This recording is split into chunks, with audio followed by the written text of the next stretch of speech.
민족의 철학이 내게 힘을 주었다. 내가 변함없이 이 길을 걸어올 수 있었던 첫 번째 힘은 앞서 말한 나의 깨달음에서 나온 것이다. 지칠 때면 나는 늘 홀로 스스로 존재하는 영원한 생명에게로 돌아가 무한한 창조의 힘을 얻었다. 그러나 나의 깨달음 못지않게 중요한 것이 있다. 내 힘의 또 다른 원천이 바로 우리 민족의 철학과 정신에서 비롯했다는 것이다. 깨달음을 얻었을 당시 나는 내면에서 뿜어져 나오는 형언할 수 없는 권위와 힘에 스스로 압도되어 나의 깨달음은 세상에서 유일무이한 것이라고까지 생각했다. 그러나 깨달음을 전달할 수 있는 원리와 구체적인 방법을 정립하기 위해 우리 민족의 역사를 공부하던 가운데 단군과 천두경을 만나면서 강렬한 인식의 전환을 경험하게 되었다. 깨닫고 나서 바라본 역사는 그 이전과는 달랐다. 단군을 안 것이 처음이 아니오. 한민족의 건국 이념이 홍익인간임을 모르는 바도 아니었지만 그때 만난 단군은 그 이전과는 전혀 달랐다.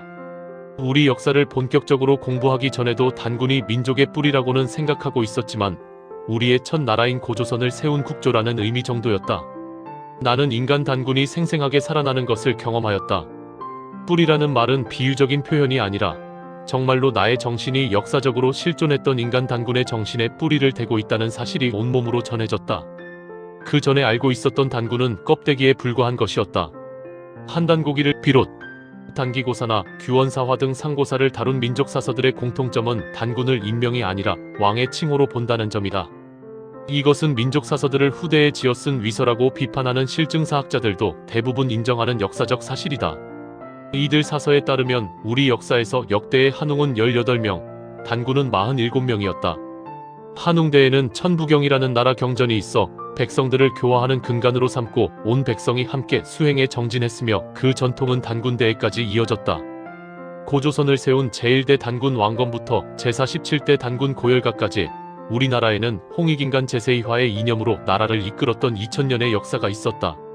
그러나 47대 단군인 고열가 때에 이르러 수행하는 전통도 점차 사라지고 백성들의 타락이 끝이 없자 고열가 단군은 더 이상 뜻을 이을 사람이 없음을 한탄하며 제사장이자 스승의 자리였던 왕위를 버리고 산으로 들어가고 말았다. 이 민족의 건국 이념을 실현시키고자 하는 뜻을 닫아버린 것이다. 이를 단군시대의 폐관이라고 한다. 나는 이러한 역사를 접하고 전율하지 않을 수 없었다. 널리 사람을 이롭게 하리라는 단군의 뜻이 단순한 통치 이념이나 지배 이데올로기가 아니었구나. 내가 목숨을 걸고 삶의 이유를 찾았듯이 그들도 하늘이 준 생명으로 무엇을 할 것인지를 간절히 물었구나. 그리하여 얻은 답이 홍익이었구나. 그 뜻으로 나라를 세운 것이로구나. 한민족이 처음 나라를 세웠을 때 이렇게 한번 살아보자. 다같이 이런 나라를 한번 만들어보자 며 품었던 민족의 첫 마음, 순수하고 힘찼던 그 마음이 바로 홍익이었구나. 우리 선조들이 공동체와 국가, 그리고 개인의 삶을 통하여 실현하고자 했던 염원과 이상, 나는 누구인가, 나는 어떻게 살고 싶은가에 대한 우리 조상들의 대답, 그들이 가장 소중하게 생각했던 삶의 가치와 존재 이유가 바로 홍익이었구나. 그런데 삼국시대 이후 지난 2000년간 많은 백성이 그 역사와 뜻을 잃어버리고 살아왔구나. 최면에 걸려서 2000년의 역사를 내팽개친 채 제 정신이 아니라 남의 정신으로 살아왔구나. 좌절된 꿈의 역사라는 것이 이런 것이구나. 그래서 우리의 깊은 곳에 알 수 없는 큰 희망과 큰 좌절이 공존하는구나. 그것을 알면 우리가 겪는 자그마한 좌절은 좌절이 아니구나. 자그마한 꿈은 꿈이 아니구나. 참으로 우리는 개인의 인생만 사는 것이 아니고 민족의 역사를 함께 살아가고 있구나. 이런 생각을 하게 되었다. 나는 단군이 민족의 뿌리인 진정한 이유는 5000년 민족사의 첫머리에 홍익이라는 불을 밝힌 분이기 때문이라는 사실을 알았다. 우리 민족의 핵심적인 가치관, 우리 민족의 중심 가치와 철학을 세운 분인 것이다. 그렇기 때문에 단군을 바르게 알지 못하면 우리 민족의 가치관과 정체성의 핵을 알 수 없고 중심과 가치 기준이 없으므로 자연히 민족이 가야 할 목표와 방향을 제대로 잡을 수 없다는 것을 뼈저리게 알게 되었다. 천부경을 처음 보았을 때의 감동과 놀라움도 말로 표현할 수 없다. 내가 모악산에서 경험한 모든 것이 천부경 81자 속에 고스란히 표현되어 있었기 때문이다. 내 깨달음의 실체를 글로 옮겨보라고 해도 그 이상을 말할 수 없을 것이다. 역사학자들 가운데는 천부경의 사료적 가치를 인정하지 않는 사람이 많다. 누군가 후대에 지어쓴 위서라고 생각하기 때문이다. 그러나 나는 그 진정을 믿어 의심치 않는다. 학문적인 증거를 대며 논박할 수는 없지만 내 혼이 먼저 알고 전율했기 때문이다. 천부경은 핵심부를 숫자로만 기술하여 인간적인 요소를 철저히 배제한 경전이다. 아니, 경전이라고 하면 곧바로 종교를 떠올리는 사람이 많을 것이므로 극도로 응축된 사상서라고 봄이 오를 것이다. 너무나 정연하여 섬뜩한 느낌이 들 정도로 무정한 진리가 그 안에 있었다. 천부경에 비하면 다른 경전들은 너무나 문학적이고 언어적이다. 우리가 흔히 접하는 경전들이 비단옷을 차려입고 화장을 한 여인네라면 천부경은 살점 하나 없이 뼈와 해골을 다 드러내고 있는 것처럼 보였다. 두렵기까지 했다. 천부경은 81자로 이루어진 짧은 글 안에 우주의 생성 진화 완성의 원리, 대립과 경쟁의 이원론적인 세계관을 극복할 수 있는 조화와 상생의 철학을 담고 있다. 원래 한글의 고대 문자인 녹도 문자로 기록되어 고대로부터 전승되던 것인데 신라의 대학자인 최치원 선생이 한자로 번역하여 오늘에 이르렀다고 전한다. 천부경은 모든 것은 하나에서 시작하여 하나로 돌아가되 그 하나는 시작도 끝도 없으며 사람 안에 하늘과 땅과 사람이 모두 들어있다는 가르침을 담고 있다. 이러한 천부경의 정신이 누구나 실천할 수 있는 생활철학으로 구체화된 것이 단군의 홍익인간 제세이화이다. 홍익인간이라는 건국이념은 단군이 어느 날 갑자기 혼자 만들어낸 것이 아니다. 그 전부터 전해 내려오던 민족의 사상이 집약된 정신이며 하늘과 땅과 사람이 하나요. 모든 것은 하나에서 나와 하나로 돌아가니 세상에 났으면 널리 인간을 이롭게 하는 삶을 살다가 하나로 돌아가는 것이 우주의 이치라는 큰 깨달음 속에서 나온 위대한 사상인 것이다. 그런데 대부분의 국민들이 그러한 사실을 모르다 보니 홍익은 죽은 글자요. 우리의 삶과는 아무런 상관도 없는 무용지물처럼 생각하는 것이다. 나는 역사학자처럼 문헌과 고증 자료를 찾아 연구하는 사람은 아니지만 천부경을 보고 이 민족의 뿌리가 얼마만큼 깊으며 그 안에 담긴 정신이 얼마나 심원한지 알게 되었다. 왜 우리나라에는 성인이 없는가? 이렇게 단군의 홍익정신과 천부경을 접하면서 우리 민족에게는 고대로부터 하늘과 땅과 사람이 하나로 만나는 천지인 정신이 있었고 지감조식 금촉을 통해 몸과 마음을 닦는 수행문화가 있었으며 지감은 생각과 감정을 고요히 하는 마음공부이고 조식은 호흡을 통해 기운을 조절하는 숨공부이며 금촉은 욕망을 조절하여 자기 자신의 진정한 주인이 되는 생활공부이다. 나의 깨달음도 그러한 민족의 정신에 맥이 닿아 있다는 것을 알게 되었다. 내가 5년여의 시간을 쏟아부으며 정립하고자 했던 단학의 원리와 수련체계의 핵심이 단군의 홍익정신과 천부경 안에 다 들어있었다. 내가 깨달은 세계를 우리 선조들은 이미 보았고 그러한 깨달음을 현실 세계에 실현하려고 노력했던 역사가 있었다는 것을 알았다. 그러한 알문 나에게 말할 수 없는 기쁨과 감동, 무한한 자부심과 긍지, 그리고 힘을 주었다. 초등학교 때 도덕 시간에 4대 성인에 관한 이야기를 듣고 선생님께 왜 우리나라에는 성인이 없는지, 세계 4대 성인은 누가 정했는지 질문한 적이 있다. 그로부터 수십 년이 지난 후에 나는 우리나라의 건국시조인 단군이야말로 어디에 내놓아도 부끄럽지 않은 성인 중의 성인이라는 사실을 알게 되었다. 자기 자신의 존재 가치를 깨달은 사람이 할 수 있는 유일한 일은 단군의 말대로 정말로 홍익하며 살다가는 것뿐이다. 나는 홍익이 사랑이나 자비 못지않은 위대한 개념이며 매우 현실적이고 실천적인 가르침이라고 생각한다. 홍익인간이야말로 깨달은 사람의 표본이다. 예수, 석가, 공자, 소크라테스 등의 성인이 모두 이 세상을 널리 이롭게 하다간 홍익인간들이다. 깨닫고 나서 본 우리 역사는 예전과는 달랐다. 나는 단군 이후 근 2000년 동안 숱한 전쟁과 침략, 외세와 결탁한 지배자들의 사대주의 속에서도 끊어질 듯 이어져온 민족의 정신을 온몸으로 느끼고는 통곡하지 않을 수 없었다. 역사의 앞줄에 선 자들이 지지하는 민족사의 동력이 되어보지 못하고 힘없고 배우지 못한 백성들의 손에 의해 어렵게 지켜져 온 것일지라도 이리 채이고 저리 채여 생채기 투성이인 모습으로라도 끊어지지 않고 여기까지 와준 그 정신이 너무나 소중하여 엎드려 절하지 않을 수 없었다. 그리고 그 맥을 잊지 않으면 안 된다는 사명감으로 잠을 이룰 수 없었다. 민족사 속에 깃들인 정신의 역사를 온몸으로 체험했기 때문에 나는 단학이라는 심신수련법을 널리 알리는 한편으로 꾸준히 민족정신 광복운동을 펼쳐왔다. 내게는 단학 보급과 민족정신 광복운동이 둘이 아니다. 나는 단학을 널리 알리는 것이 민족정신을 회복하는 지름길이라고 믿어왔다. 지금도 그 믿음에는 변함이 없다. 홍익정신의 의미를 알리는 가장 쉽고 빠르며 실제적인 방법은 몸을 통해, 생명현상을 통해 접근하는 것이다.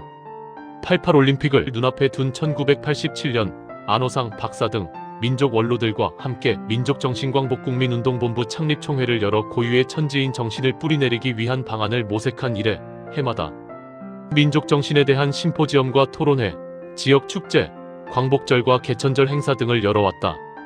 민족정신광복만이 우리 민족의 살 길이며 정부에서 앞장서지 않으면 뜻이 있는 민간단체라도 나서서 하지 않으면 안 되는 절체절명의 과제라고 생각했기 때문이다. 통일기원 국조단 군상 건립운동도 이와 같은 흐름 속에서 전개한 것이다. 그 과정에서 내가 국수주의자라는 오해를 받을 때마다 가까운 사람들은 이렇게 말하곤 했다. 그런 오해를 받으면서까지 왜 힘들게 고생을 자초합니까? 그냥 건강 차원에서 단학만 보급하면 여러모로 좋지 않겠습니까? 그러나 그렇게 하기에는 나의 역사의식과 양심이 허락하지 않았다. 내가 알게 된 민족의 철학과 정신이 나를 당당하게 만들었고 나에게 활동할 수 있는 힘과 기반이 되어 주었기 때문이다. 그것을 외면하는 것은 개인적인 이익을 위해 세상과 타협하는 것이며 위선처럼 여겨졌다. 단군을 거론하면 거의 반사적으로 국수주의라는 단어가 따라 나온다. 나는 우리나라에서 그 단어만큼 쓰임새가 어긋난 단어도 없을 것이라고 생각한다. 내가 아는 국수주의는 자기 나라의 전통적 특수성만이 우수하다고 믿은 나머지 다른 나라를 억압하거나 배제하는 매우 편협하고 극단적인 민족주의를 가리키는 말이다. 우리의 정신과 철학의 중요성을 강조한다고 해서 왜 일방적으로 국수주의라는 꼬리표를 갖다 붙이는 것일까? 그렇게 이야기하는 사람들의 두 눈을 똑바로 바라보며 이렇게 묻고 싶다. 당신이 말하는 국수주의는 무엇을 뜻하는 겁니까? 단군의 홍익 철학을 제대로 이해하는 사람은 국수주의자가 되려야 될 수가 없다. 홍익 철학은 키우고 발전시킬수록 세계 평화에 이바지할 수 있는 평화의 철학이고 화합의 정신이다. 민족이 빠진 세계화는 의미가 없다. 우리는 탈가정, 탈종교, 탈국가 시대를 살아가고 있다. 나는 세계 곳곳을 돌아다니며 오랫동안 다양한 국적, 종교, 신념을 가진 사람들과 교류해 왔기 때문에 그러한 흐름과 변화를 누구 못지않게 민감하게 느끼고 있다. 또한 그러한 변화가 사회적 구속이나 억압에서 벗어나 개인의 자유를 확장하고 성장할 기회를 얻기 위한 영혼의 요구이므로 대체로 긍정하는 입장이다.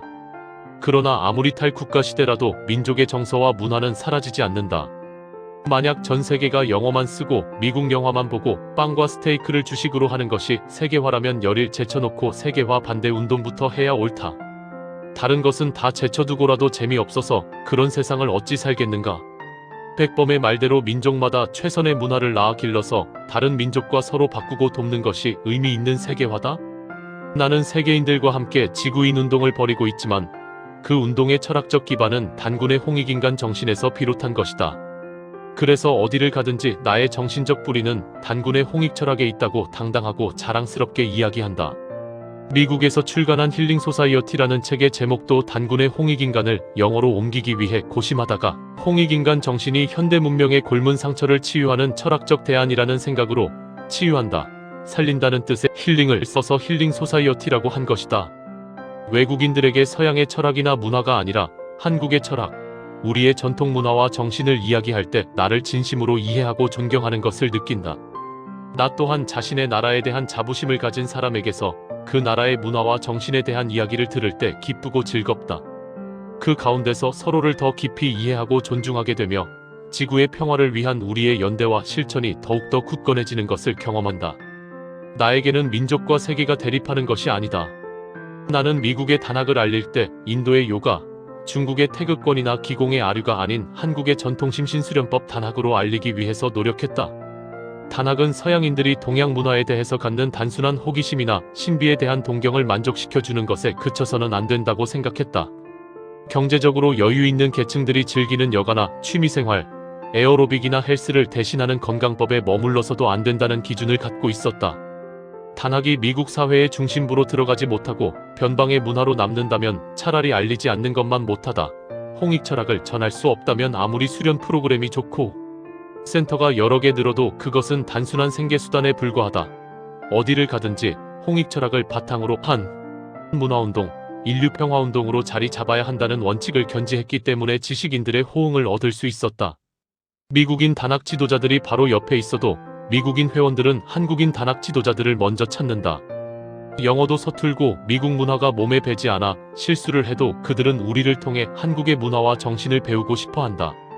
나는 나와 단학 지도자들이 미국에서 우리의 정신과 심신수련법을 알리면서 존경받으며 살아가는 것을 기쁘고 자랑스럽게 생각한다. 이 모든 것이 다 단군 할아버지 덕이다. 민족의 이야기를 강조하면 곧바로 민족 우월주의나 국수주의를 충동하기 위함이라며 경계하는 태도가 오히려 더 위험하다. 세계화가 무엇인가? 우리에게 세계인들과 나눌 우리의 것이 있어야 그 교류가 값지고 세계화도 의미가 있다. 우리 민족만 최고라고 자랑하기 위함도 아니요. 다른 나라를 위협하기 위함도 아니요. 내가 나를 알고자 하는 지극히 기본적이고 인간적인 소망의 표현인데 왜 단군을 이야기하면서 눈치를 보아야 하는가? 무엇이, 어디에서부터, 어떻게 잘못되었는가? 부끄럽고 통탄스러운 현실이다. 단군 할아버지가 보내온 편지. 다음에 나오는 내용은 지난 1997년 4월 깊은 명상 중에 떠오른 글이다. 나는 이 글에 단군 할아버지가 보내온 편지라는 제목을 붙였다. 가감없이 그대로 싣는다. 부디 5000년 역사가 이야기하는 것이라 생각하고, 아니 우리의 할아버지의 할아버지, 그 할아버지의 할아버지가 들려주는 이야기라고 생각하고 진지하게 읽어주기 바란다. 2000년의 모진 풍파를 견디어온 나의 자손들아, 너희들이 인내하여 참고 살아온 기나긴 세월은 이제 끝나는 운세가 되었구나. 순박하고 마음씨 착한, 그리고 싸움을 멀리하고 정답게 살아가는 나의 자손들아, 너희가 받은 고통이 오히려 너희를 성장시키어 세계 민족 중에서 어른이 되었구나. 그렇다. 너희는 이제 어른이다. 어른이 무엇이냐? 얼이 큰 사람이다. 큰 얼을 가진 사람은 조화로운 사람이다. 스스로도 조화로워 건강하고 밝은 마음을 지녔다. 어른은 나와 민족과 인류를 키우고 걱정하는 사람이다. 우리말 중에서 제일 좋은 말이 무엇이더냐? 어른스럽다는 말이 아니냐? 너희는 이제 어른이 된 것이다. 땅에서 사는 너희에게 시간이 있듯 하늘에도 시간이 있다. 이것을 천시라고 한다. 천시에 따라서 기운이 돌고 그에 따라 국가마다 운이 달라지느니 너희가 어른스럽고 의젓한 모습으로 성장하는 것도 천시 때문이다. 나는 너희에게 이 천시를 알려주고자 한다. 민족이 어렵고 험한 지경에 처했던 이유 중 하나가 천시를 몰랐던 무지 때문이었다. 이제 똑같은 실수를 범해서는 안 된다. 나의 자손들아, 너희가 크게 잘못하는 일이 있다. 이대로 두었다가는 큰일이 나겠기에 미리 너희를 꾸짖는다. 너희는 어찌 한민족임을 잊고 사는가? 너희 피는 누구의 피더냐? 너희들 속에 흐르는 피는 핏줄도 조상줄도 없는 것이더냐? 너희 피가 너희 몸속에서 힘차게 박동하며 활기를 주고 있는데 너희가 나를 무엇이라고 하더냐? 곰의 아들 단군이라고 부르는 얼빠진 자들은 누구이더냐? 내 땅, 내 조상님들이 살았던 이 땅에서 숨쉬는 바로 나의 아들들이, 그리고 딸들이 너희의 할아버지가 존재하여 나라를 다스렸는데도 신화로 만들어버리지 않았느냐? 너희들이 말하는 신화의 그때의 천시에 따라서 기운이 바뀌고 나의 백성들은 힘을 잃게 되었으며 적들은 국경을 공격하고 백성을 끌고 갔다. 오랫동안의 태평성대가 백성들에게 게으름과 욕심만을 키워놓았다. 내가 왕으로서 꾸짖고 다스려왔으나 백성들은 듣지 않았고 눈앞의 이익 때문에 싸움만 벌였다. 나를 곰의 자식이라고 부르는 나의 핏줄들아, 너희 할아버지들이 그렇게 망해갔다. 웅대한 기상으로 강대한 활을 들고 대륙을 개척하고 넓혔던 너희 할아버지였느니라. 나라 밖의 세력은 힘이 없었기에 큰 걱정거리가 아니었으나 국가의 내분이 일어나 위험한 사건들이 많게 되었다. 대륙 개척 시기에는 서로 협동하면서 아픔과 기쁨을 함께 나누었다. 더욱이 나라에는 예로부터 내려온 경전이 있어서 정신을 크게 깨우치는 공부와 수련을 했다. 광활한 대지는 끝도 보이지 않는데 기운은 거칠어 어른들의 발걸음을 더디게 했다. 낮에는 말고삐를 당겨 땅을 치며 북소리를 울렸고 황혼이 되면 모닥불이 타는 주위에 앉았다.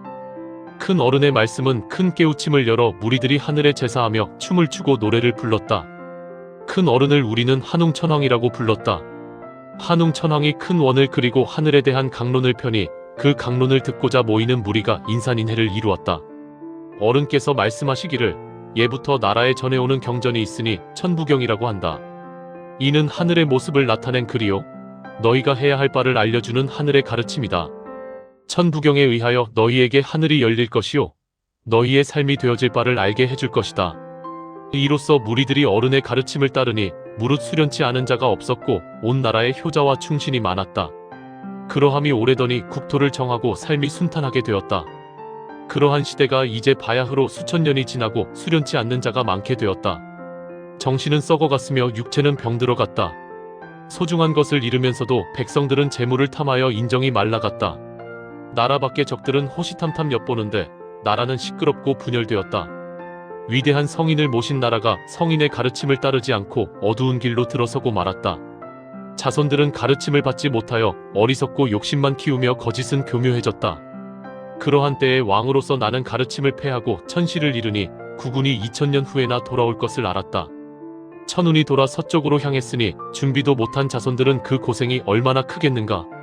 곳곳에 고비를 넘길 수 있는 공사는 보아 놓았으나 그래도 고생은 심하리라. 근근히 2000년을 버티어 이제야 잘못을 뉘우치고 하늘이 내려주신 말씀을 지닌 한민족의 얼을 다시 세우리라.